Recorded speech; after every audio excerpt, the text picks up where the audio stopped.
Hello guys, welcome to my YouTube channel. अगर मैं आप लोगों से कहूँ कि टेंथ क्लास में चैप्टर 1 से 80% से 90% पेपर सेम पैटर्न से आता है और आप सिर्फ 15 क्वेश्चन कर लो तो फुल मार्क्स आ सकते हैं, तो क्या आप बिलीव करोगे? आज मैं आपको वही रियल प्रीवियस ईयर क्वेश्चंस कराने वाला हूँ जो बार बार एग्ज़ाम में रिपीट होते हैं। सो क्या पूछता है सीबीएसई? Let's see.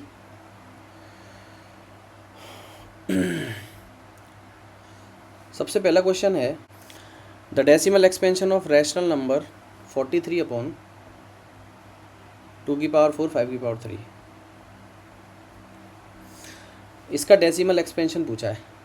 किसी भी नंबर का फ्रैक्शन का डेसिमल एक्सपेंशन करना हो, सबसे बेस्ट तरीका है नीचे 10 की पावर्स बना लो, क्योंकि 10 से डिवाइड करने पे एक डिजिट छोड़ के डेसिमल लग जाता है, 100 से डिवाइड करने पे 2 डिजिट छोड़ के, सबसे आसान हो जाता है। इसमें 2 की पावर 4 है, 5 की पावर 3 है। अगर हम दोनों की पावर्स इक्वल कर दें तो 5 इंटू 2 10 बन जाएगा। तो उसके लिए मुझे एक 5 का ऊपर मल्टीप्लाई और एक 5 का नीचे मल्टीप्लाई करना पड़ेगा, एंड दैट्स इट। ऊपर हो गया 43 टाइम्स 5, दैट इज़ 215, और नीचे हो गया 2 की पावर 4 इंटू 5 की power 4, which will be 215 upon 10 की power 4, which is 10,000। So 215 upon 10,000। 4 zero हैं, ऊपर से 4 डिजिट छोड़ के, यानी कि 5 1 2, एक ज़ीरो और लगा देंगे, डेसिमल लग जाएगा। This is will be the answer. अगर नीचे सिर्फ 10 होता, 10 की पावर्स होती, तो ये टर्मिनेटिंग होता। दो तरीके के डेसिमल्स होते हैं, एक टर्मिनेटिंग होते हैं और एक रिपीटिंग होते हैं रैशनल्स में। नॉन टर्मिनेटिंग नॉन रिपीटिंग वालों को इर्रेशनल बोला जाता है। तो क्योंकि इसमें 2 की पावर और 5 की पावर के अलावा 7 भी आ रहा है, तो जो इसका डेसिमल एक्सपेंशन होगा वो रिपीटिंग होगा। और क्वेश्चन पूछ रहा है at the decimal form of this, तो solution is the decimal is non terminating.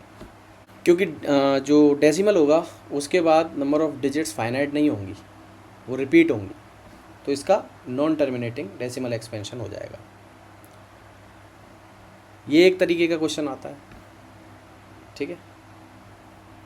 तो क्वेश्चन ये भी पूछा जा सकता है कौन सा टर्मिनेट होगा, कौन सा नॉन टर्मिनेटिंग होगा। तो याद रखो कि डिनोमिनेटर में, जब भी डिनोमिनेटर में 2 की पावर m और 5 की पावर n हो सिर्फ, तो टर्मिनेटिंग होगा, otherwise it will be repeating. कोई और नंबर अगर साथ में आ जाता है तो, ठीक है।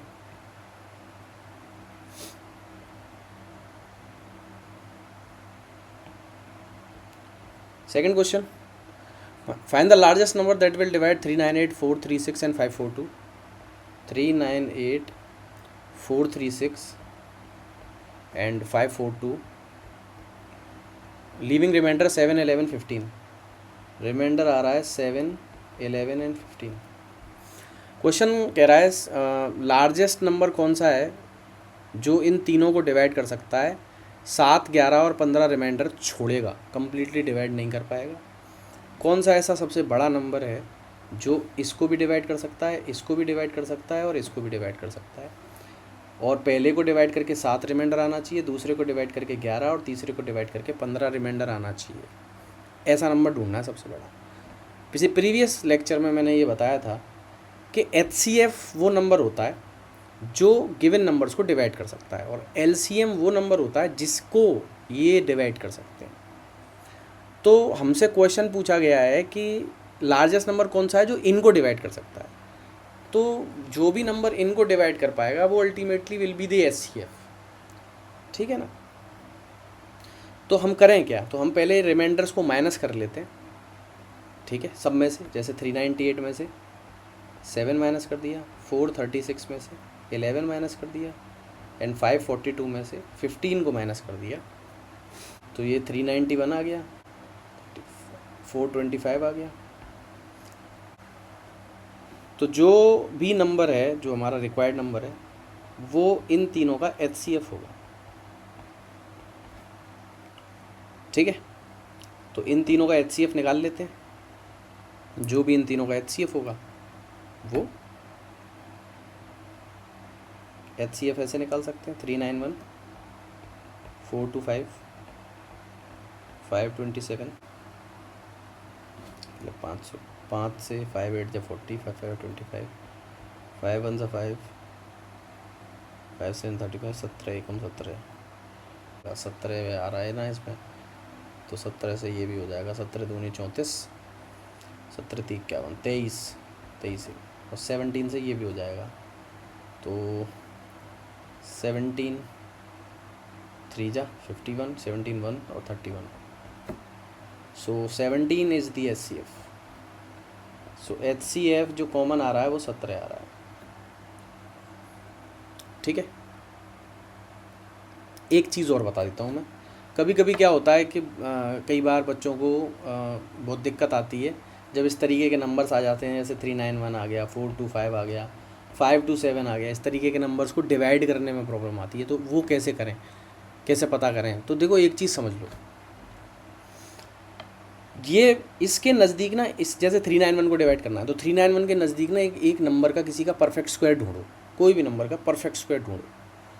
तो जैसे 391 के पास हम लोग 15 16 17 का 289 होता है, 18 का, 19 का 361, क्योंकि 20 का करेंगे 400 ऊपर चला जाएगा। तो 19 का जो स्क्वायर है,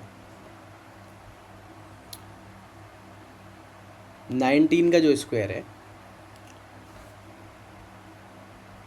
वो है 361। ठीक है,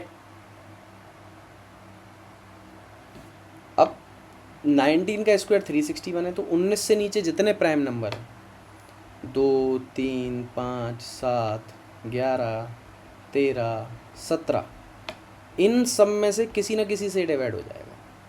सिर्फ इनको चेक करना है, इसके आगे चेक ही नहीं करना है, और ये सब पे लागू होता है, किसी पे भी लगा दो। तो जब भी ऐसे नंबर्स आ जाते हैं अटपटे, तो तुरंत कि कहाँ किस किस को टेस्ट करें, तो प्राइम नंबर से ही डिवाइड करके टेस्ट किया करो, और ये बेस्ट तरीका है, चेक कर सकते हो।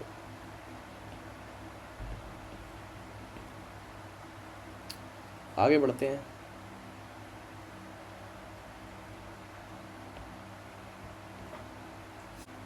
HCF of 408 and 1032, 408 HCF of and 1032 is expressed as 1032 times 2, 1032 times 2 plus 408 times P, find P। इसको कहते हैं लीनियर कॉम्बिनेशन।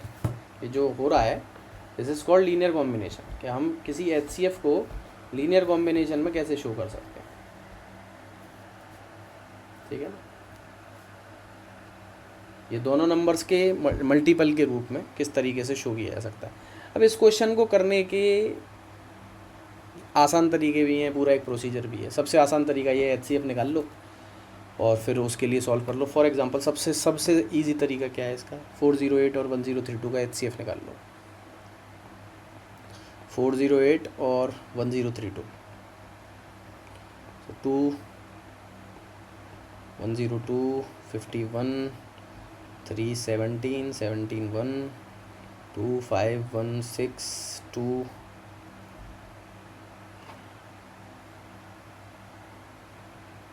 2 2 जा 4 2 2 8 2 1 2 9 3 4 3 and 43 will be it because it is prime number 43. So what is the HCF? So 2 की power 3 यहाँ है, 2 की power 3 यहाँ भी है, एंड एक 3 भी है। So 2 की power 3 times 3 that is 24 is the HCF. अब उसने क्या बोला है, HCF is expressed as this. So HCF that is 24 is equal to 1032 times 2 plus 408 times P. इस नंबर को इधर भेज के सब्ट्रैक्ट कर लो 24 में से, दैट इज़ 2064 सब्ट्रैक्ट हो जाएगा, 408P इज इंटू P बचेगा राइट साइड में। सब्ट्रैक्ट कर दो, 2064 में से 24 सब्ट्रैक्ट होगा, माइनस का 2040 बचेगा, इसको 408 से डिवाइड कर दो, पी आ जाएगा, है ना।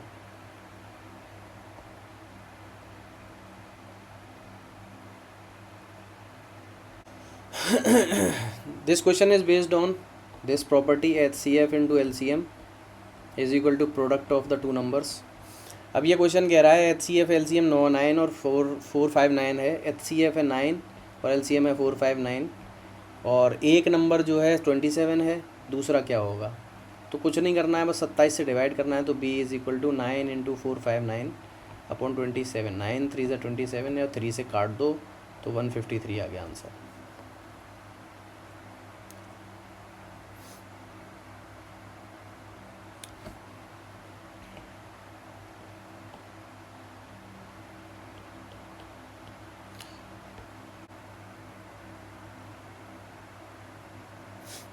अब ये क्वेश्चन है, प्रूव दैट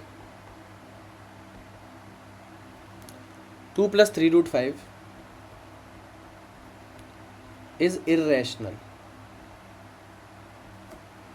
हमको सिद्ध करना है कि 2 + 3√5 जो है वो इर्रेशनल नंबर है। कैसे प्रूव करें? तो किसी भी इर्रेशनल को इर्रेशनल प्रूव करने के लिए उससे पहले रैशनल मान लो। सो 2 + 3√5 को रैशनल मान लो, लेट इट बी रैशनल, तो ये P/Q की फॉर्म में आ जाएगा।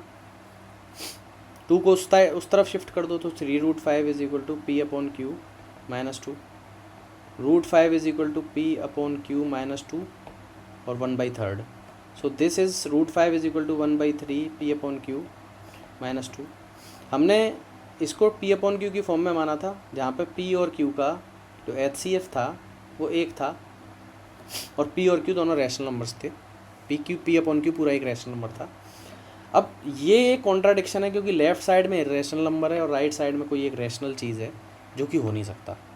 ये ही कॉन्ट्राडिक्शन है, और ये कॉन्ट्राडिक्शन इसलिए आई है क्योंकि हमने इसको रैशनल माना था, तो इससे इरेशनल प्रूव हो जाता है।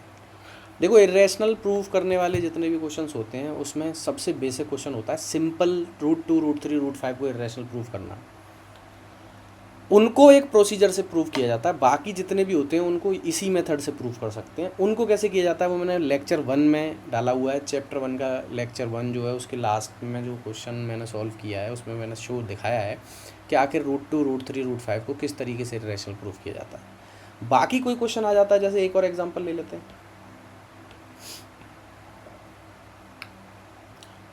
अब जैसे सपोज एक और एग्जाम्पल क्वेश्चन आ गया, एक और लेट से इस तरीके का क्वेश्चन आ गया कि √2 + √3 को इरेशनल प्रूफ करो। तो सबसे पहले इसको रैशनल मान लेंगे P/Q की फॉर्म में, फिर वही कॉन्ट्राडिक्शन लाने के लिए जो पिछले क्वेश्चन में आई थी, इसका स्क्वायर कर देंगे, स्क्वायरिंग बोथ साइड्स। तो यहाँ पे √2 + √3 का स्क्वायर हो जाएगा, यहाँ पे P² और Q² हो जाएगा। √2 का स्क्वायर 2, √3 का स्क्वायर 3 और 2a भी करेंगे तो 2√6 is equal to P² upon Q²। 2√6 को यहीं रहने दो, ये 3 और 2 5 को उस तरफ शिफ्ट कर दो, P² अपॉन Q² -5। 2 को डिवाइड में भेज दो तो √6 इज इक्वल टू आ गया half of P² upon Q² -5। Again this is a contradiction, क्योंकि लेफ्ट हैंड साइड जो है वो इरेशनल है ये, और right hand side completely rational है। तो ये एक कॉन्ट्रडिक्शन है, and this is the contradiction that arises, क्योंकि हमने इनिशियली इसको रैशनल मान लिया था।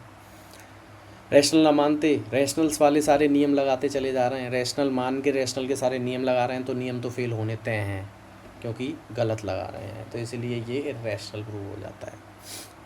तो इस तरीके के क्वेश्चंस भी बोर्ड पूछ लेता है।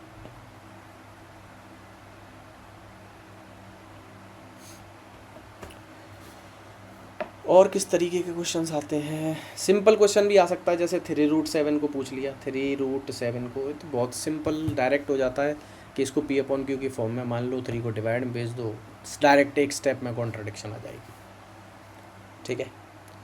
लेकिन याद रखो, √2, √3, √5 अगर आता है तो उसको प्रूफ करना पड़ेगा, क्योंकि हम उनको प्रूफ कर सकते हैं, इसीलिए हम इनमें ये शॉर्ट मेथड यूज़ कर पा रहे हैं, वरना नहीं कर पाते।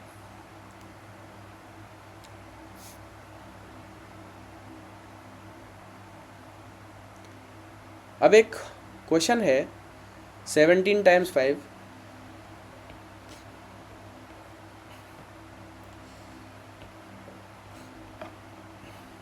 17 times 5 times 11 times 3 times 2 plus 2 into 11। ये कह रहा है कि explain why it is a composite number, this number is a composite number, explain why, क्यों है ये कंपोजिट नंबर। 2015 में पूछा गया था ये क्वेश्चन। एक्सप्लेन वाई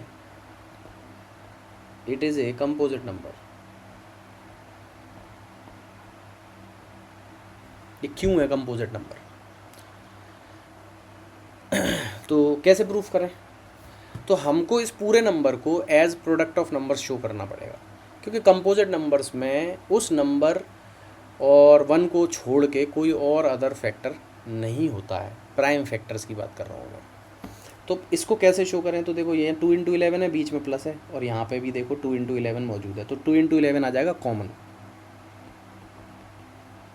बचेगा क्या, यहाँ बचेगा 17 टाइम्स 5 टाइम्स 3 प्लस यहाँ पे 1 बचेगा। तो 2 इंटू 11 दोनों प्राइम फैक्टर्स हैं, प्राइम नंबर्स हैं, और इनके साथ में अंदर क्या बचा 17 15, 17 times 15 which will be 17 170 and 170 का आधा 50 और 35 50 85 5 255 प्लस 1 तो 256 और आ गया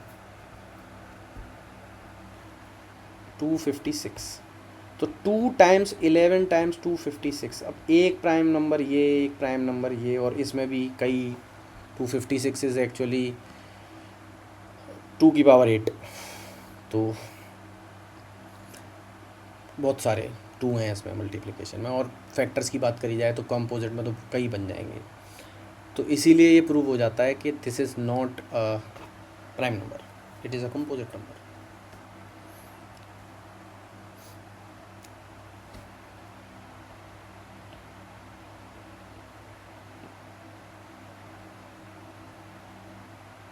अब HCF LCM पे बेस्ड वर्ड प्रॉब्लम्स आती हैं। अब now there is a word problem which says 3 alarm clocks ring at intervals of 4 12 and 20 minutes. 3 alarm clocks हैं, एक 4 मिनट पे बजती है, एक 12 मिनट पे बजती है, एक 20 मिनट पे बजती है।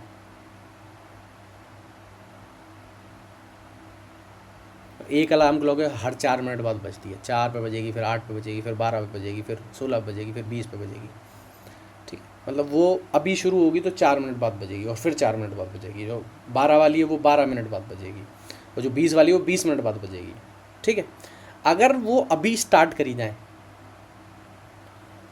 अभी शुरू करी गई, एक साथ बजी अभी, तो जब वो अभी एक साथ बजी हैं तो फिर 4 मिनट वाली 4 मिनट बाद बज जाएगी, फिर दोबारा वो 8 मिनट बाद बजेगी, फिर वो 12 मिनट बाद बजेगी, और उसके साथ में दूसरी वाली भी बजेगी क्योंकि वो 12 मिनट बाद बजती है।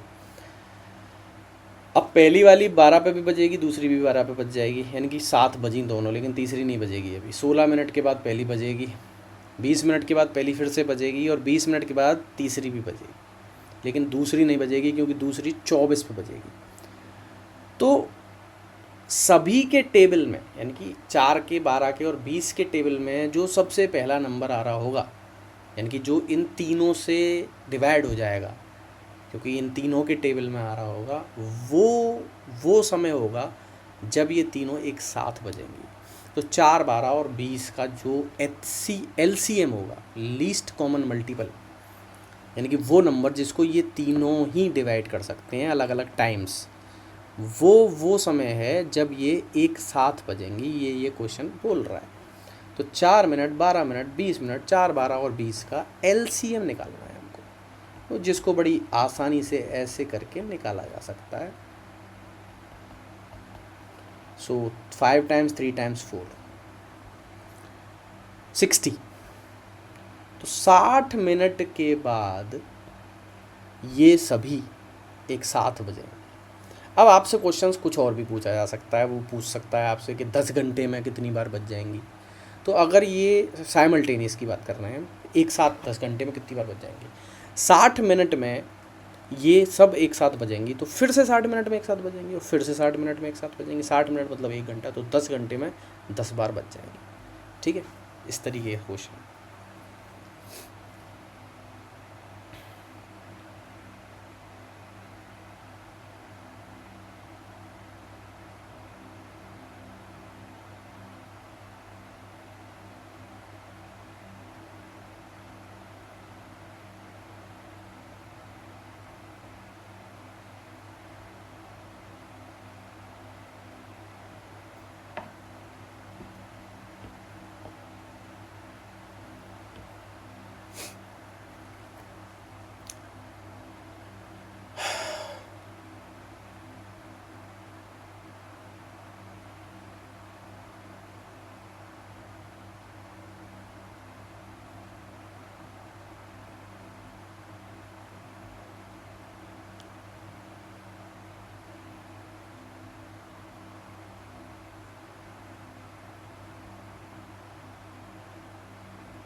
Now there is another question, इस तरीके के क्वेश्चंस भी आते हैं, ये भी यूक्लिड डिवीजन लेमा पर बेस्ड है। ये कह रहा है show that any positive odd integer is of the form 4q+1, show that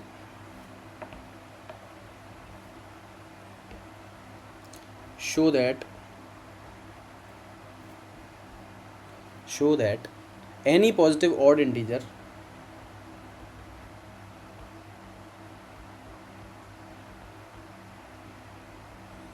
is of the form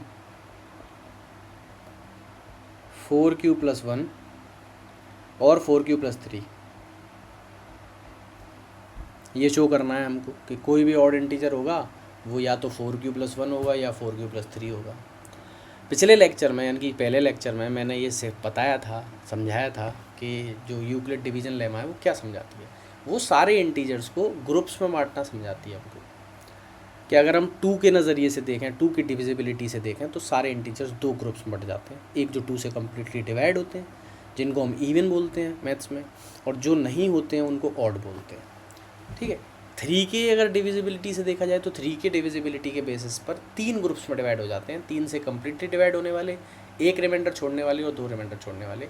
4 की डिविजिबिलिटी के बेसिस पे देखें तो 4 ग्रुप्स में डिवाइड हो जाते हैं, 5 के बेसिस पे देखें तो 5 ग्रुप्स में डिवाइड हो जाते हैं सारे नंबर्स इंटीजर्स।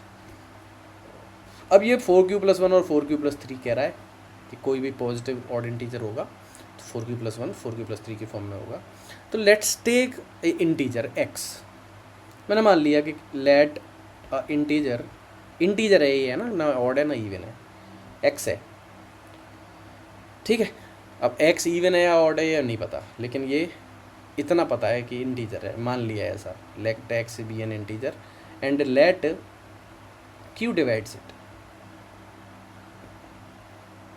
वैसे मान लिया ऐसे q ने डिवाइड किया, ठीक है, q ने डिवाइड किया या किसी से भी डिवाइड कर दो, m से डिवाइड कर लो, कुछ भी डिवाइड कर लो, लेट मान लो m से डिवाइड करते हैं, m ने डिवाइड किया इसको। So according to the Euclid division lemma x को डिवाइड कर रहा है m, r रिमाइंडर आएगा, कुछ टाइम्स कट जाएगा, ठीक, r times k times cut जाएगा और ये रिमाइंडर आएगा r। तो जो x है वो बराबर होगा m के प्लस r के। और क्योंकि हम यहाँ पे 4q या 4q+3 दिखाना चाहते हैं तो हम इसको डिवाइड करवाते हैं 4 से, तो m को हम 4 मान लेते हैं। तो x = 4k प्लस r आ गया। अब अकॉर्डिंग टू यूक्लिड जो r है वो डिवाइड करने वाले से छोटा होगा, तो r 0 हो सकता है, 1 हो सकता है, 2 हो सकता है, 3 हो सकता है। तो जब r 0 होगा तो x जो है वो 4k होगा, और 4k को आप ऐसे लिख सकते हो 2 टाइम्स 2k, जिसको 2q लिखा जा सकता है। 2k को q लिख सकते हैं क्योंकि k अगर इंटीजर है तो 2k भी इंटीजर होगा, तो इंटीजर को q लिख सकते हैं। तो ये वही शक्ल बन रही जिसको हम इवन कहते हैं, क्योंकि जब हम 2 की डिविजिबिलिटी पे चेक करते हैं तो 2 टाइम्स होने वाले, 2 से डिवाइड होने वाले नंबर्स 2q की फॉर्म वाले नंबर्स इवन कहलाते हैं, और 2q+1 वाले ऑड कहलाते हैं। तो ये तो इवन हो गया। r अगर 1 होगा, केस 2, ये केस 1 था, ठीक है।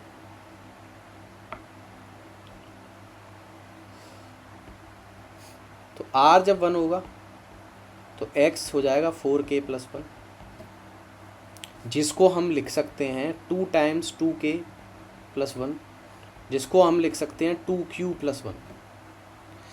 और 2q+1 मैथ्स में ऑड नंबर्स को रिप्रेजेंट करता है। r जब 2 होगा सो x विल बी 4k+2, जिसको हम लिख सकते हैं 2 टाइम्स 2k+1, जिसको हम q लिख सकते हैं तो it will be 2q। So even हो जाएगा क्योंकि इस फॉर्म में आप आ रहा है। और जब r 3 होगा सो x विल बी 4k+3, जिसको हम लिख सकते हैं 2 टाइम्स 2k+3 +2+1, जिसको हम लिख सकते हैं 2 कॉमन ले लिया इन दोनों में से तो 2k+1+1, और इसको हम लिख सकते हैं 2, इसको q लिख देंगे तो q+1। अगेन ये वही फॉर्म है जो ऑड नंबर्स के लिए यूज़ की जाती है मैथ्स में।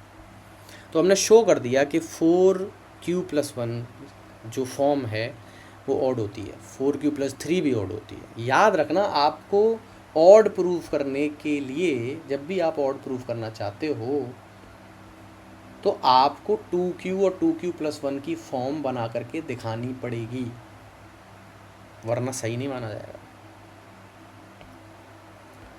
क्यों? क्योंकि इस फॉर्म में इवन नंबर्स होते हैं और इस फॉर्म में ऑड नंबर्स होते हैं। ठीक है, तो 6q+1 को भी दिखा सकते हैं कि वो ऑड है, 6q+3 को दिखा सकते हैं कि वो ऑड है, 6q+5 को दिखा सकते हैं कि वो ऑड है, क्योंकि वो इस फॉर्म में आ जाएगा, इस वाली फॉर्म में। ठीक है, तो ये कुछ क्वेश्चंस थे जो सीबीएसई बोर्ड पूछता है। इससे पहले लेक्चर में मैंने इनके कुछ बेसिक्स बताए थे। रियल नंबर से रिलेटेड हम एक लेक्चर और करेंगे जिसमें हम कुछ और इम्पोर्टेंट क्वेश्चंस देखेंगे। अगर कोई क्वेरी आती है तो वो देखेंगे, वरना सेकंड चैप्टर पर मूव ऑन करेंगे। प्रयास ये करेंगे कि धीमे धीमे करके हम समस्याएं सुनें, समझें क्या प्रॉब्लम्स हैं स्टूडेंट्स की और उन पर काम करें। तो जब भी आप ये वीडियो देख रहे हैं तो अगर आपके पास कोई क्वेरी है, कोई क्वेश्चन है, कुछ भी मैथ से रिलेटेड है जो आपको समझ में नहीं आता है, प्रॉब्लम क्रिएट करता है, इंट्यूशन चाहिए, कुछ भी चाहिए, उस पर आप कमेंट बॉक्स में बता सकते हो। तो हम उसी चीज़ पर बेस्ड जो कॉमन जितने डिनोमिनेटर्स होंगे, जितने कॉमन कमेंट्स होंगे चीज़ों के, उसी के बेसिस पे हम फर्दर आगे वीडियोस बनाएंगे। Thank you.